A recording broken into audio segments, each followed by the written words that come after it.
వరకు మా సమస్యలు తీరే వరకు ఆర్టీసీని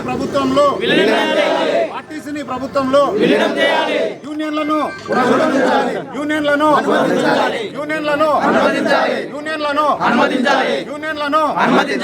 రెండు పే స్కేళ్లను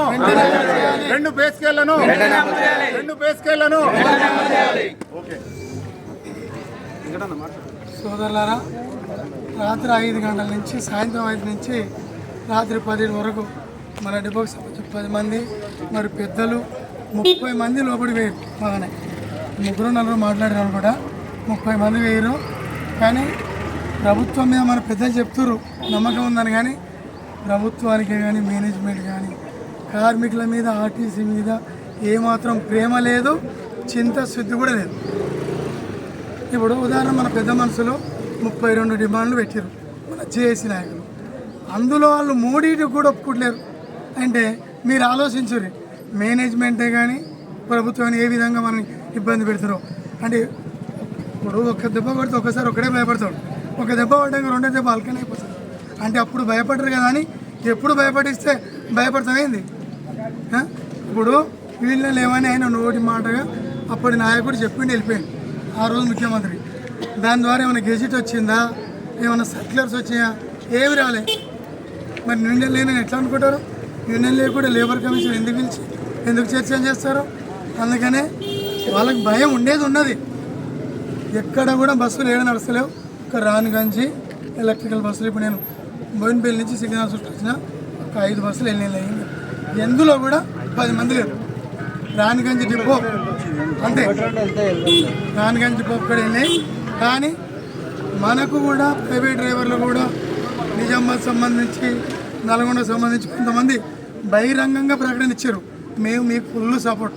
ఎందుకంటే మీ కష్టాలు మేము హైర్ బస్సుల నుంచి చూసినాం, ఇప్పుడు ఎలక్ట్రికల్ బస్సులు కూడా చూస్తున్నాం. మీకు మంచి జరిగితే మాకు కూడా మంచి జరుగుతుంది. 50 బస్సులు మొత్తం ఆపేసారు. ఒక్క బస్సు కూడా లేదు, ఒక డ్రైవర్ కూడా లేరు అక్కడ ఇబ్రాహింపట్నంలో. కానీ ఇప్పటి వరకు ప్రశాంతంగా ఉన్నది. ఇదే ప్రశాంతతగా మనం కొనసాగించాలి. మనం ఎలాంటి ఇబ్బందులకు గురి చేయొద్దు, మనం గురి కావద్దు, ఎలాంటి టెన్షన్ పడద్దు, తొందరపడి ఎలాంటి నిర్ణయాలు తీసుకోవద్దు. మనకు అండగా జేఏసీ నాయకత్వం ఉంది, ఎప్పుడప్పుడు అప్డేట్ చేస్తారు. మరి మనం తొందరపడి కాకుండా అందరూ వచ్చి మన నిరసన ఇదే విధంగా తెలియజేయాలని కోరుతూ ఈ అవకాశం రోజు అందరూ డిపో దగ్గరికి వచ్చి మన నిరసన తెలియజేయవలసి కోరుతున్నాం. మన జేఏసీ వైస్ ముత్యాలు గారు మాట్లాడుతున్నారు. ఈరోజు వర్కర్పూర్ డిపోలో కనీసం డ్రైవర్ కన్నా 400 మంది. ఇలా కేవలం ఇంత తక్కువ కాకుండా రేపటి నుంచి ఇంతకు 2 ప్రతి ఒక్కరు వచ్చి మన కార్మికుల సత్తా ఏందో ప్రభుత్వానికి యాజమాన్యానికి తెలియపరచాలని ఈ సందర్భంగా తెలియజేస్తూ, రాని వాళ్ళని కూడా ప్రతి ఒక్కరిని ఫోన్లు చేసి మన చుట్టుపక్కల ఉండే వాళ్ళని కానీ మన సైడ్ డ్రైవర్లను కానీ ప్రతి ఒక్క కండక్టర్ను ఉంటే ఇంటికాడ లేదంటే డిపోలా, డ్యూటీ ఉందంటే డిపోలో ఉంటాం కాబట్టి డ్యూటీ ఉందనుకోనే సమ్మె కూడా డ్యూటీ. దయచేసి కొందరు అనేదాకా భావించవద్దు. సమ్మె అనేది కూడా మన హక్కు, మన డ్యూటీ. ఇలా మన జీవితాలు బాగుపడాలంటే ఎవరో చేయరు. మన జీవితానికి, మన ప్రాణాలకు, మన సంస్థ బాగు కోసం, మన ఉద్యోగాల కోసం, మన కుటుంబాల కోసం ఇవాళ సమ్మె కూడా ఆన్ డ్యూటీ అనుకొని ప్రతి ఒక్కరు డిపో కాడికి రావాల్సిందిగా ఈ సందర్భంగా తెలియజేస్తూ అవకాశం ఇచ్చిన మన డిపో కార్మిక సోదరులందరికీ ధన్యవాదాలు తెలియజేస్తాం.